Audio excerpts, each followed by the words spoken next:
States of America and to the republic for which it stands, one nation, under God, indivisible, with liberty and justice for all.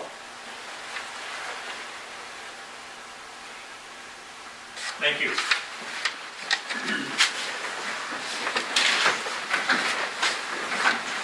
First item on the agenda will be approval of the minutes from the January the 28th meeting. I'll make a motion to approve the minutes as presented. Second. It has been moved and second to approve the minutes of the January 28th meeting. Would the clerk please call the roll? Malat, Yes. Shriver, Yes. Stites, Yes. Adams, Yes. Capar. Yes. Next item will be statement approval of the statement of the bills paid in an amount of $171,674.80. Mr. Mayor, I'll make a motion to approve the statement of bills in the amount of $171,674.80. Second? It has been moved and second to approve the statement of the bills paid. Would the clerk please call the roll? Malat, Yes. Shriver, Yes. Stites, Yes. Adams, Yes. Capar. Yes. Next item on the agenda will be requests or comments from the public. If there being none. And next item, we consider ordinance number 1016, authorizing the issuance of industrial revenue bonds for Fastenal Company project. Mr. Scott Anderson's here with us today. I'll let him handle this one.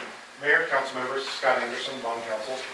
At the January 14th council meeting, the council approved a resolution of intent for the issuance of industrial revenue bonds for a project for Fastenal Company. The project consists of an approximately 120,000 square foot expansion to the existing facility on Wood End Road. At that time, the council held a public hearing and considered a cost-benefit report, and then approved the resolution of intent. Fastenal is now requested that the city issue bonds for the project. The ordinance before you tonight authorizes the city to issue up to $11 million in industrial revenue bonds for this project. It also authorizes the city to enter into the trust indenture-based lease agreement, performance agreement, and the other bond documents. In particular, the performance agreement sets the pilots and the amount starting at approximately $155,000 and ending at $178,000 in 10 years. Additionally, the performance agreement also requires Fastenal to construct an approximately 2,700 linear feet of public pathway, which will connect to the existing city public pathways. The property tax abatement for this project would commence in 2020 and would end at the end of 2029. Happy to take any questions you may have.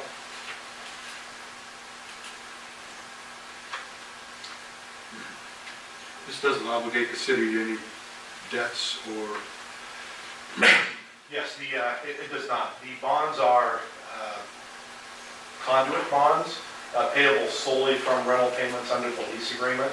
If rental payments are not made under the lease agreement, the bonds are not paid. So these are not general obligation bonds, not a true debt of the city. Make a motion to adopt city or consider ordinance number 1016 authorizing IRBs for the Fastenal Company project. Second. It's been moved and seconded to approve ordinance number 1016, authorizing the issuance of industrial revenue bonds for Fastenal Company project. Would the clerk please call the roll? Malat, Yes. Shriver, Yes. Stites, Yes. Adams, Yes. Capar. Yes. Thank you, Scott. Thank you very much. Next item, to consider recommendation of approval from the Planning Commission regarding a replat, final plat of 432 South 102nd Street and the acceptance of dedicated public right-of-ways. Mayor, members, of council, Dave Novick, city planner.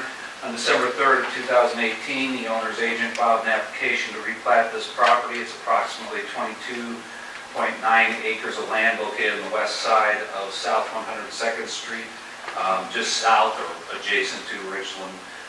There it is zoned agricultural residential. It was originally platted in 1909 under the Medford Farms plat. This plat is changing the internal property boundaries, if you will. There were 3 parcels that were platted under that original plat. Those lines ran east and west through the property. This is the desire of the property owner to reconfigure that property into 3 other parcels, and they're selling off 5 acres of that replat. In that process, the 3 lots that were created were 5 acres, approximately 10 acres, and 8 acres respectively. The plat did go through its review with the UG representatives, the county surveyor, and the GIS folks, as well as the utility providers in the area, and the comments were conveyed to the applicant, and the plat was revised accordingly. On January 16th of 2019, the Planning Commission held a public hearing regarding the plat application. At that hearing, an adjacent property owner spoke and raised an issue regarding the discrepancy related to the property line as depicted on the plat. Since that time, the discrepancy has been addressed. The plat was revised to add a 4th lot to that property, and so that corrected the situation in regard to where the property line may lie. So this plat now has 4 lots incorporated into it, not the original 3 that were indicated there. Generally, that we would not allow that 4th lot to be added because it's less than 5 acres, but since it already existed, we're just basically solidifying the legal description of an already existing non-conforming lot. I could not create a new lot at this size through the planning process. With that in mind, the Planning Commission is recommending approval of the replat with the 3 conditions in the staff report. Those are the typical 3 conditions that we have. If there's any type of cleanup, general typographical errors, things like that that need to be done between now and filing, those would be allowed. And they'd have to meet the submittal and filing requirements of the UG and the county surveyor. And then we just had 1 modification to a statement on the public transportation easement note on that plat, and that's getting adjusted. With that, I'm available for questions. I'm a little confused on where the 4th lot is. 4th lot, if you look at the exhibit that you have before you in your packet, which will be the plat, and in the page it's titled Final Plat of Richland to Acres. Okay, if you go to what would be the upper left-hand corner, there's a small rectangular piece in there. Basically, if you see the label that says Zone X, do you go across the dark line? There's a small rectangular line that's created by the lighter lines there. That's the 4th lot. It's an existing lot with a home on it today. And what size is the 4th lot? It'll be 1.1 acres roughly, and that's what it exists as today. Again, we're just formalizing the platting of that property as part of this process. Basically, there was a 9-foot discrepancy as to where this property line was, and so there's a fence line. There were some pins that were out that are actually noted on this plat document that didn't measure to be in the location that the pins that the new survey was laying at. So the property owners worked with the surveyor to correct that situation, and now we're just incorporating it into the lot, so there's no further discrepancy or argument with the property owners. And so that property owner is different than the property owners That is of the correct. rest of the land? So all property owners will have to sign the plat as part of this, so they'll all be in agreement on that. There's no discrepancy at this point in time between the property. Now, they've agreed that this will be the proper layout of this 4th lot added.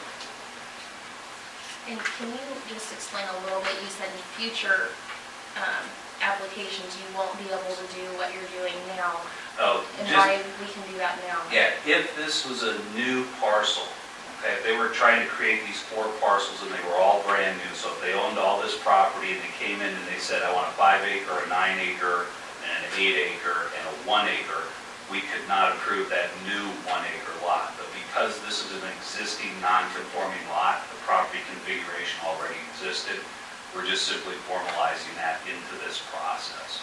So I can do that, but I could not create a brand new property, if you will, for sale.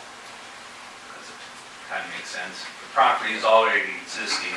It's just the issue of when a plat comes in, usually we're subdividing the land differently. And if they would have created this as a 1-acre leftover piece or something like that, we would not have been able to accept it. They would have to have had a 5-acre minimum for that lot. But there was a lot split Yeah. done that created this 1 acre. Well before our current ordinance. 2008. And it also, in the plat will, in that lot split, there was a dedication of right-of-way, but technically it was never officially dedicated when it got to the county. So this also claims up a dedication of right-of-way that was shown on the lot split, but which never basically got recorded into the, it was recorded with the deed of record, but never, that dedication never was accepted on the lot. So it claims up a dedication of right-of-way issue as well. Dedication right away on the 102nd and the Richland Avenue side? Now, 102nd, that right-of-way line was set back when you did the project for Kansas Avenue and 102nd, it comes up the curve, so that was all taken care of at that time. What Michael, the city manager, is referring to here would be the right-of-way that is right in front of that fourth parcel, as well as the right-of-way along Richland. So that would cover all of that. We are making an accommodation in the far northeast corner of the property, which would be the lot 1, where there's an existing house currently. Because of the way the house is in location to right-of-way, we're accepting an easement for future transportation uses versus pushing that right-of-way line closer to the existing home. So we're trying to work with the property owner because we really don't want an addition to the home that would move the house closer to the right-of-way, so we're trying to get that easement taken care of. It's really not feasible right now to ask for the right-of-way this close to an existing home. And that's just for a small portion of that distance. So did anything change as far as property use? No. It's No. just changing the Yeah. layout on the property? Yes. It's still zoned, all of it's zoned ag? Yes.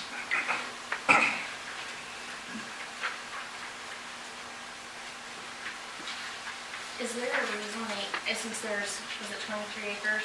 Almost 23 acres, they couldn't just take that acre off of one of the different parcels, so we could still be in line with our ordinance? No, because it's a separate ownership. It's two different property owners, so the 23 acres would not include that 1.1 acres. So they were coming in originally just to replat the property they owned.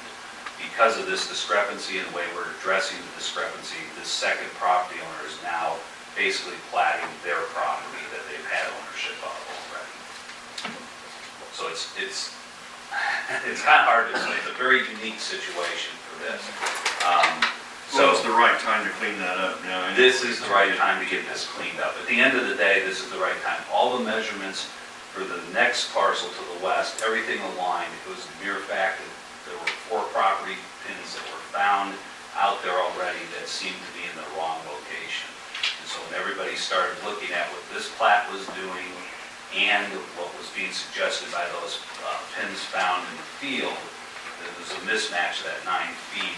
And that caused concern on the property owner who has a smaller parcel, because if they lost that 9 feet, they were fearful of losing, basically they'd have a parcel that is less than 1 acre in size, which creates problems for any future septic system work that they may have to do out there. So this helps guarantee that we've got something on record, on file, that shows what the actual 1.1 acres is. So it's just protecting out the owner there? As I understand it, I don't vote on this since we're not going to make any changes. Yes. Okay. You'll vote on it. Yes. I will vote on it anyway? Okay. Yes. Governing body, sorry. Okay. I saw that at the bottom, I'm just clarifying that. Okay. I'll make the motion we accept the final plat. We use the address, is that how we do it? 432 South We 102nd can Street. do that, yeah. Case number 2018-14-FPT with, should we deal with these With the 3 conditions. 3 conditions? Yes. And this should take care of it for another 110 years. Hopefully. Second. It has been moved and seconded to approve the final plat, replat final plat of 432 South 102nd Street with 3 conditions set out in the recommendations. Would the clerk please call the roll? Malat? Yes. Shriver? Yes. Stites? Yes. Adams? Yes. Kahar? Yes. McTaggart? Yes. You're gonna stay up here for the next one? And I think I'll just stay up. Consider recommendation or approval from the planning commission regarding a special use permit for used automobile sales at 11-481-401 Call Drive, adopting resolution 2019-04, finalizing the same. Mr. Mayor, members of council, Dave Knoppick, and city planner. On December 17, 2018, the applicant submitted a special use permit application to use the existing vacant commercial property at the address already cited. If you'll remember, this is the Homestead Motors property on that property, and then that was converted to Midwest Auto for naming purposes, so it's the same property there. The property is zoned C2 commercial retail. It is developed in accordance with a previously approved development plan. If you recall, that was a brand new, well, I say brand new, it was a new building that was added through the development plan review process a few years ago. The site is currently vacant, as I mentioned. The proposed use of the property is for used automobile sales purposes, as described in your attached packet. The proposed use is subject to acquiring the special use permit per the zoning regulations. On January 16, 2018, the Planning Commission held a public hearing in regard to this item. City staff and business representative were the only ones that spoke at the public hearing. There was nobody who spoke negatively of the project. You might have noted that in this period of time, there were vehicles being moved onto the site and being stored there. This business owner had a property in Olathe that had been, what do I want to say? Not condemned, went through the process, so they needed additional right-of-way, and when they had additional right-of-way, it made the property unuseful, so the city basically bought that property from this business owner. They needed to find a new location by January 31st, in accordance with what the city of Olathe was doing. We allowed them, after the planning commission made a recommendation of approval for this, we allowed them to say you could store these things in the interim, but you can't operate out of here until we have city council approval this time. So we've been trying to accommodate the business owner in this transition period. With that, the recommendation of the planning commission is for approval with the conditions that were listed in the staff report. There are 4 of those conditions. One is simply the overall use of the property will be in compliance with the allowed uses and accessory uses within the C2 commercial retail zoning district. There will be no, the second condition is that there will be no outdoor storage, display, sales of parts, accessories, or service-related materials. That does not prevent the display of automobiles. It's simply other things like tires, batteries, those kinds of things cannot be outdoor in the display area or stored out there. Third, no major mechanical services or auto body paint or collision or towing services or general tire sales shall be provided on the site. And then the fourth one, service activities, we try to give an idea to the owner what kinds of sales activities or service activities would be allowable under our C2 zoning. The more intense types of automotive things like collision repair, body paint work, those kinds of things, that has to have other zoning. That has to be in C3 zone or an industrial zone. So this basically is trying to give guidance as to what's allowable as in regard to the types of services they can provide. With that, I'm available for questions. Could you remind me how long the special use permit will be valid for? This one would be a permanent special use permit, but it goes with the property owner or the business owner and the property itself. So if the business changes out again, just like with Midwest Auto leaving, they would have to come back in as a new business operator coming in. They would have to come through this process to get the special use permit. The reason, I'll just add, the reason we do that is because many times somebody who comes in as a new business doesn't understand the rules and regulations behind those types of uses. This is the reason why it gives them an opportunity to contact the city, work with us during their occupancy stages to make sure that they follow all those regulations. Is this pretty much the same regulations that Midwest had? Yes. Are they pretty Yeah. comparable? Yeah, and we've had some discussion regarding, Midwest was also selling small storage units and things, and there's still a few of those on the property. That would be allowed under the commercial retail district, so they could continue to do that there. We we prefer that those stay displayed behind the building, though, like they have been in the past. So those storage sheds would have to be back in that back part of the property. And that's how Midwest Auto has been operating. Why did it have to go to the route of a special use permit? If it conforms to that zoning, why a special use permit at all? Two things, we require, used car sales, we do require a special use permit in the C2 district. That was changed back when the code was changed a few years ago. Part of that was because when we have people, or when we have requests to put used cars lots into various properties, sometimes we've had those in a number of locations along K32. We wanted to make sure that they're conforming to the zoning codes and the site development requirements that are there. In this particular case, the reason they're back before us for the special use permit, again, it's a change of business owner, but also there was a significant time and delay, and it was left vacant for a number of months before this business is coming in, so that's why we're going through the special use permit process. If they would have suggested that they were going to be doing more intense levels of service, let's say they wanted to do auto body collision repair, those kinds of things, we would have asked them to go through the rezoning process instead of the special use permit process. If I remember right, we had a business that was selling used cars and was not in compliance. We've had several businesses that were that way.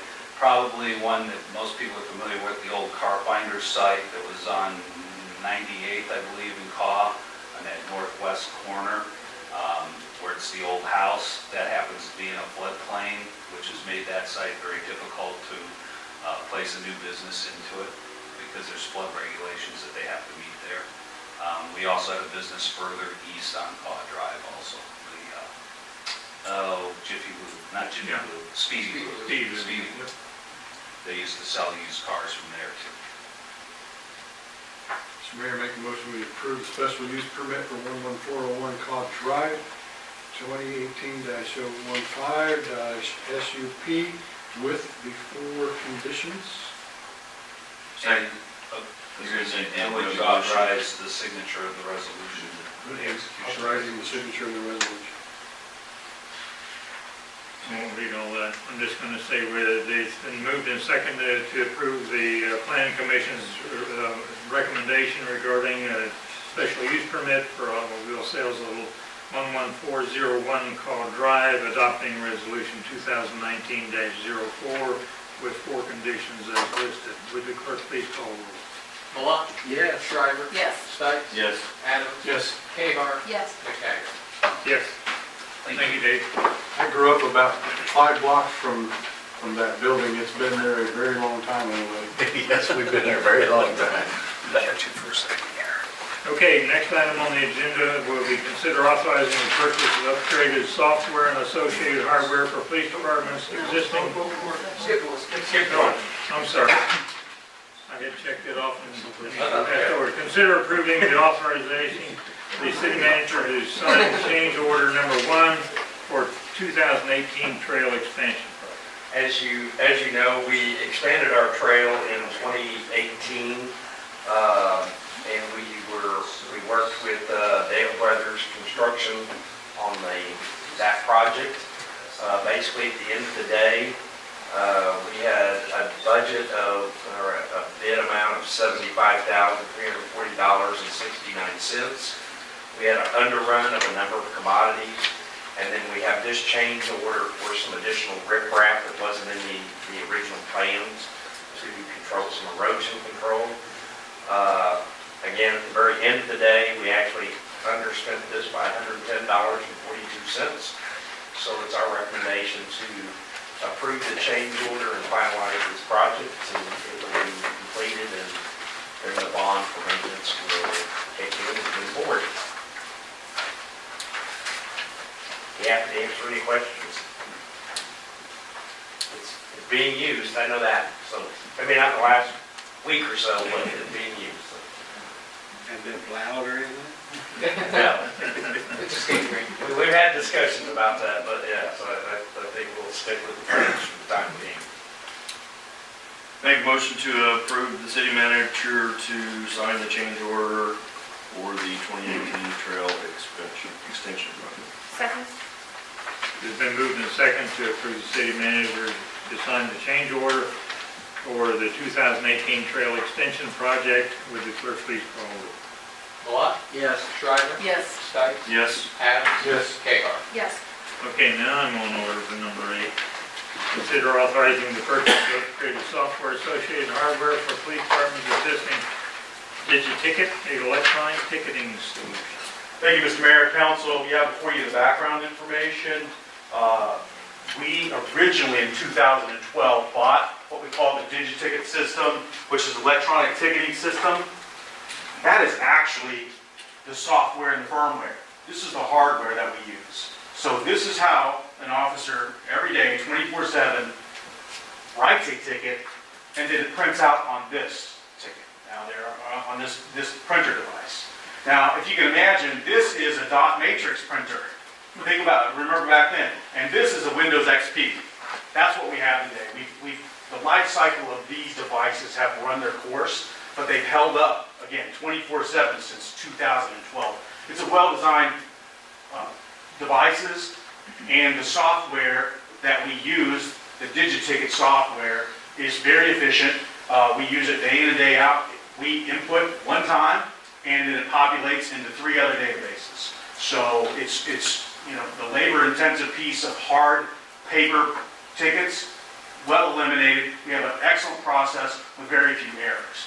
And what's happened is the technology has, of course, it's gotten better, more efficient. And what they developed is, we want to move from this little bitty, they literally have to type on this. If you could look real close, there are dots. It's been used so many times. So there's little dots on the screen. It would be easy to replace these if they made them anymore, but they don't. And these cost about $2,200 a piece. And of course, this is a rugged printer that goes everywhere. And that's very expensive as well. So our effort today is to get authorization to expend funds from the technology fund, which is exactly where we bought these. So what we can do is put that same software onto a computer like that that's already in our cars.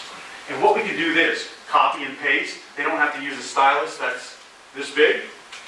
It prints out, instead of on a 4-inch piece of paper, prints out like this and can be folded. It's much cheaper to get this paper than that paper.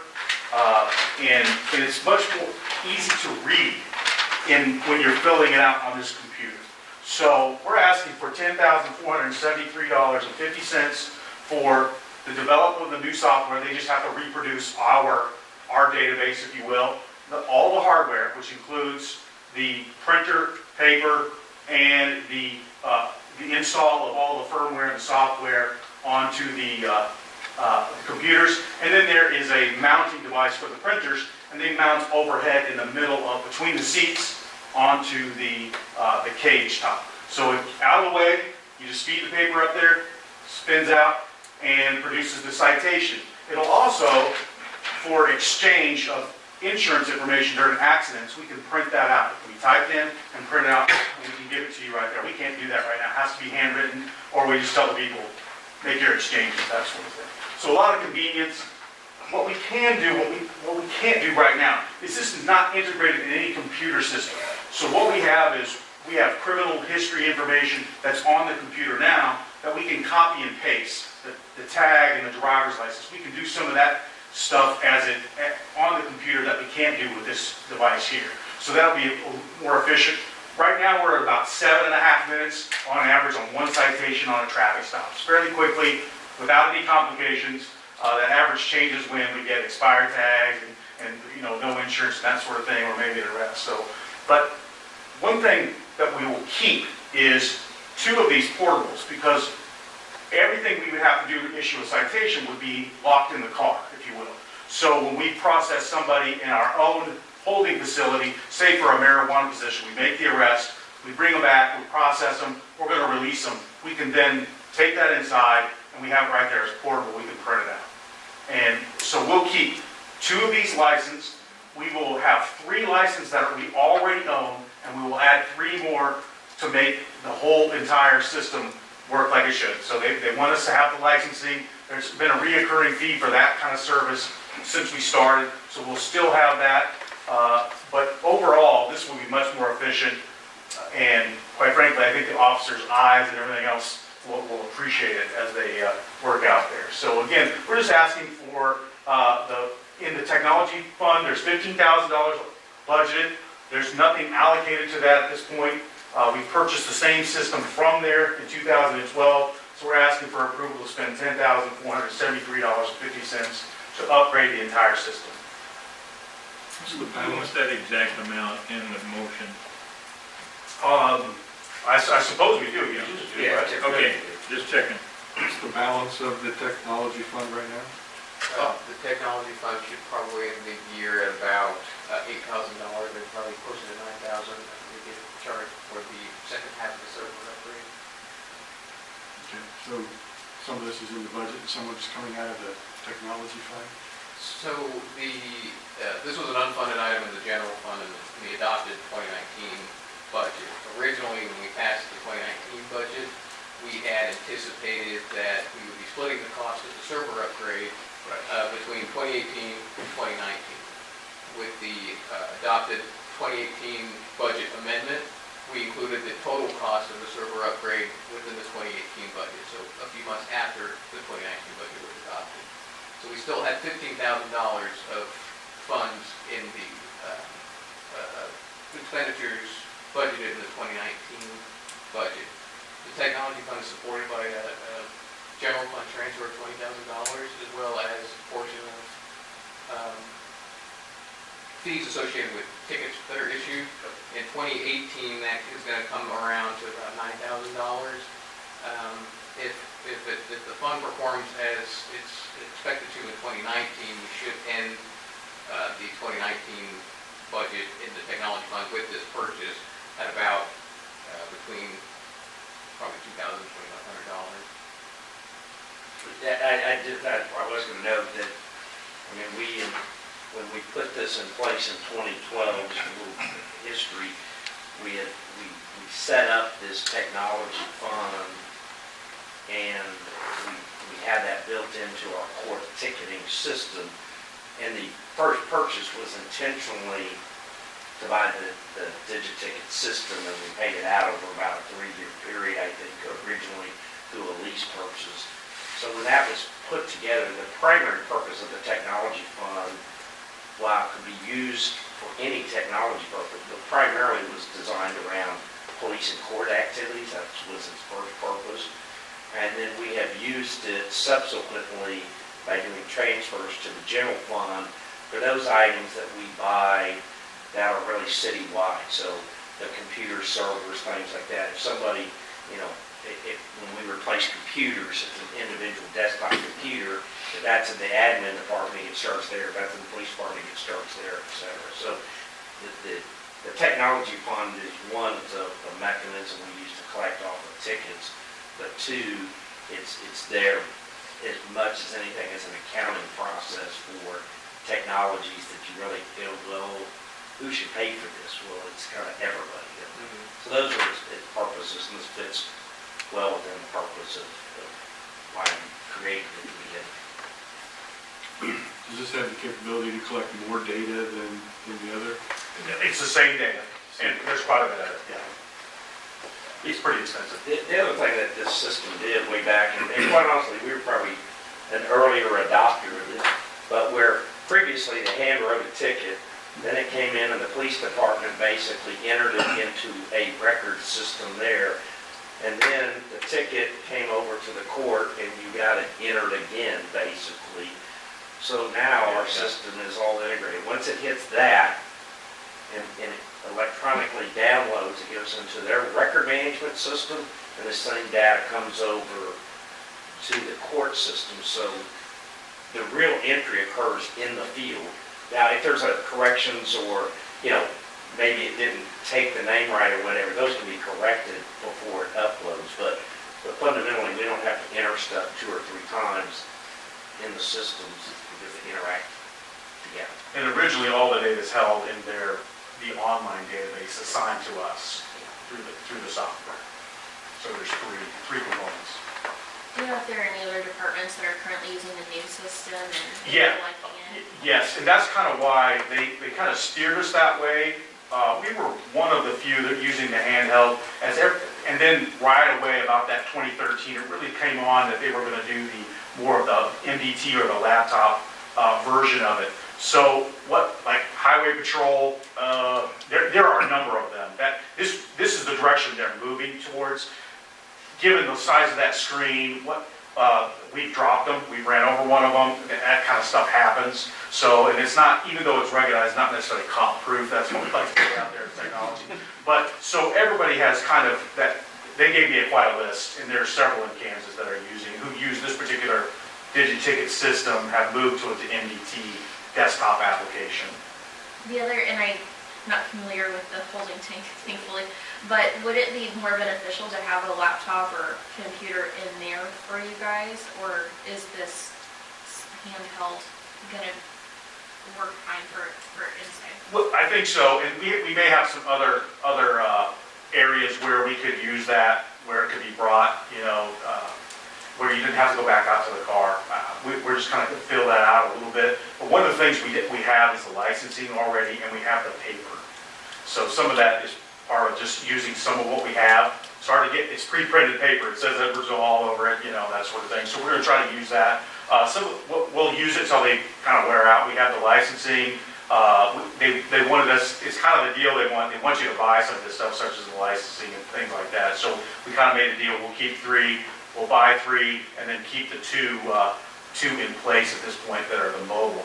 And we also have a reserve car, additional one more MDT, we move those over when the reserve car, say we have a crashed car, we move it to the reserve car. We take all that stuff with us, but there are times when that may be necessary to be out on patrol. The MDT might be down, so again, it's technology, not necessarily cop-proof and environments and everything else. So we're kind of just going to see this first year or so to see how it all plays out and how it all holds up. Are you purchasing it outright, or is this a lease? This is the hardware, all that is a outright purchase, the devices, the hard devices. But of course, there's a licensing fee, that annual service and licensing fee that comes around. But we're not leasing the equipment. No. And in 2012, We did a lease we purchase. did a We lease put it on a purchase 2-year. because that fund was just starting out. And what's the amount? $10,473.50. Move to authorize the purchase of the upgraded software and associated hardware for the police department's existing DigiTicket electronic ticketing system in the amount of $10,473.50. Second? It has been moved and second to authorize the upgrade software associated hardware for police department's existing DigiTicket electronic ticketing solution in the amount of $10,473.50. Would the clerk please call roll? Malat? Yes. Shriver? Yes. Stein? Yes. Adams? Yes. Capel? Yes. Thank you, Chief. Thank you. Welcome back. Thank you, I'm happy to be here. No, you're not. No, I will say, You were born there, don't admit that you're happy. the weather was much nicer, but as typical, while I was out of town, Yeah.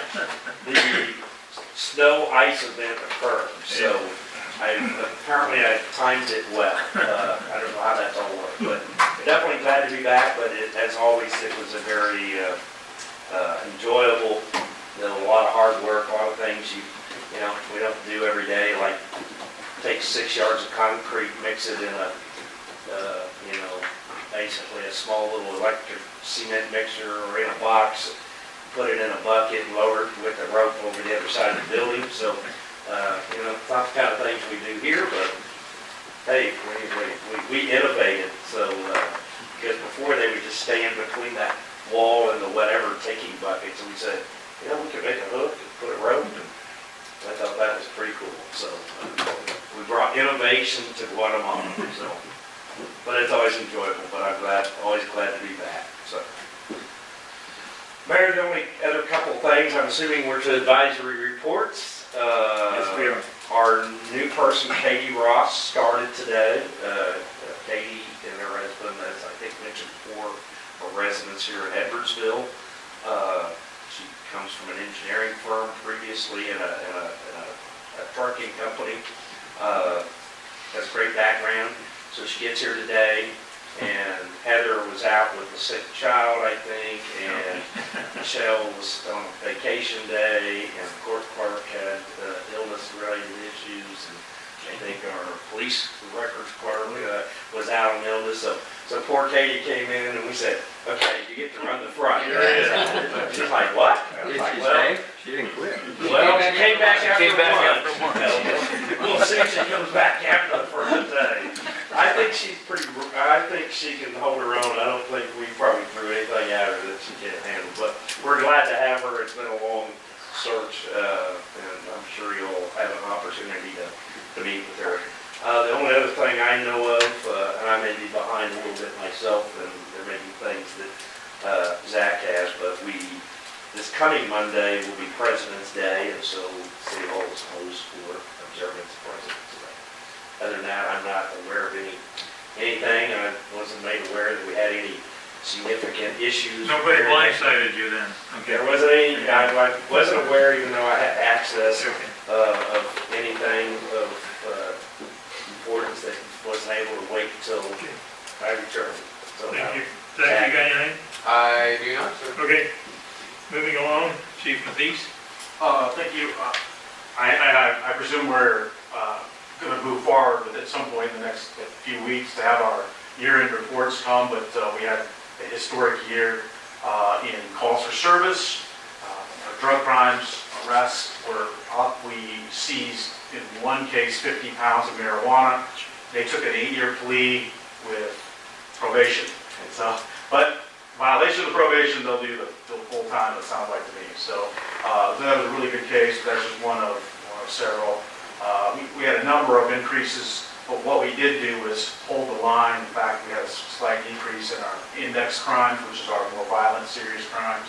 So we were fortunate there. We hope that the rain and snow and the cold weather keep things down. It's been in check. It's about on the same pace as it was in previous years. December, January, and February look to be about where they have been last year or so when we've had some increases in calls for service. We're expecting our cars that we ordered in October, if you remember that far back, in April. So we were lucky to make the cut list before they decided to stop making those and getting those out. So we're still waiting.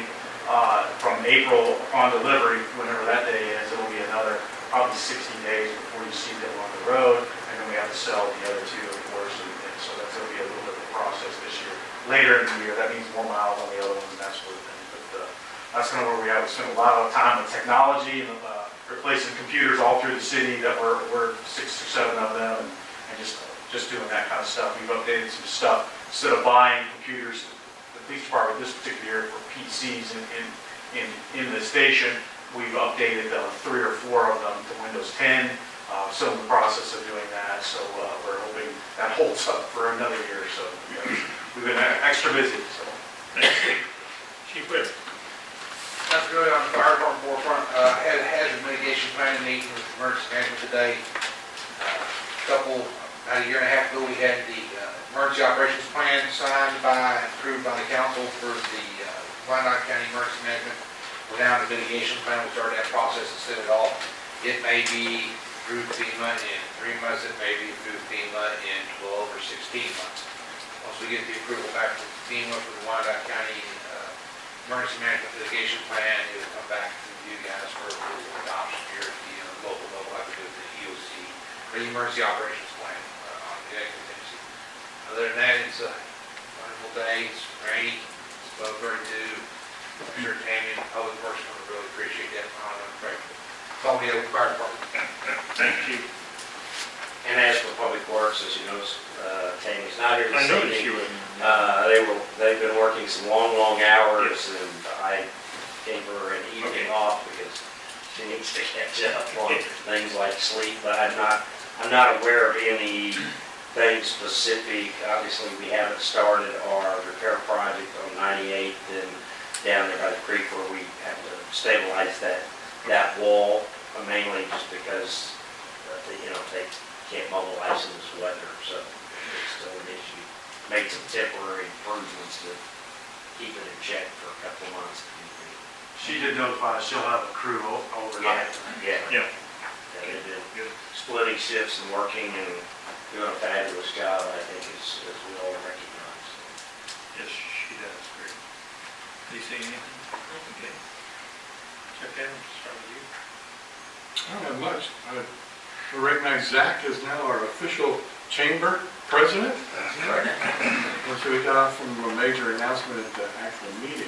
He didn't have to give any speeches or anything. I went through that, but what are you gonna do? Yeah, throw those cards away. Yeah. Give a new speech. But congratulations, thank you for representing the city well. Thanks, sir.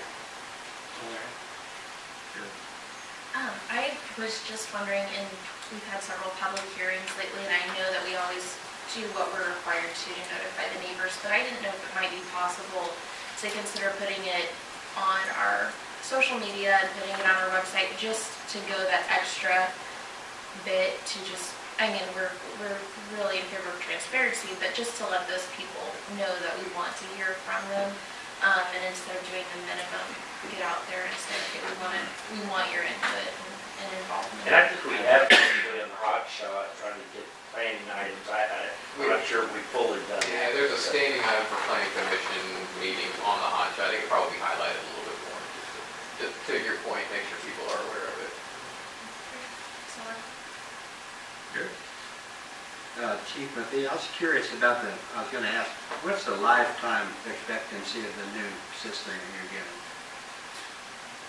Well, now, where it's installed would be on a computer, right? So that's really, you're gonna get 3 to 5 years out of one of those. Now, these are, the MDTs that we have in the cars are rugged computers. Which is those there? No, they're the computers, the laptops like that, but they're built a little more hardy. They've got reinforcements and this sort of thing. It's really about the operational system, you have to upgrade and update those kinds of things, and those are about 3 years old now.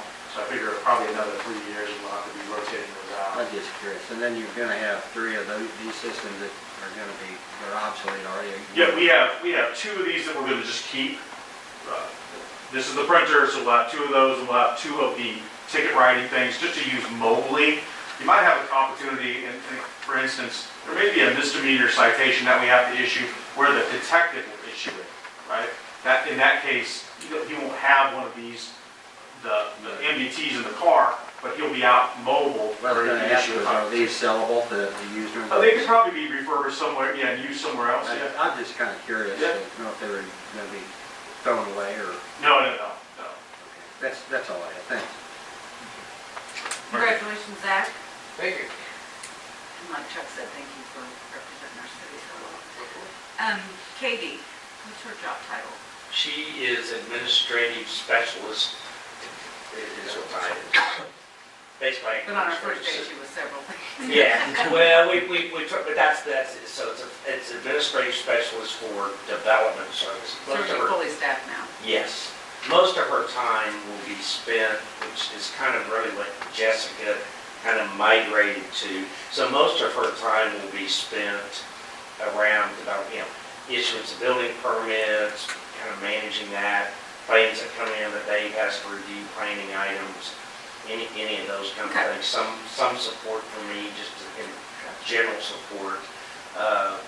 Initially, we weren't sure about utility billing, but Heather, who works up here, got that system down, and I think she's fully capable of handling that, so we don't see that. Katie does have some background around the HR payroll areas, so we may, over time, which has been something we wanted to do, is try to use somebody as a backup. So for example, Michelle's out, payroll is actually, the process starts today, have somebody else there, just whatever. I mean, one time I remember Michelle was out for, her husband had surgery, they were actually out of the country, and she literally was kind of doing payroll remotely. That's not really ideal for when we need to operate, but it goes through the depth chart. But I think she'll be a good asset for us.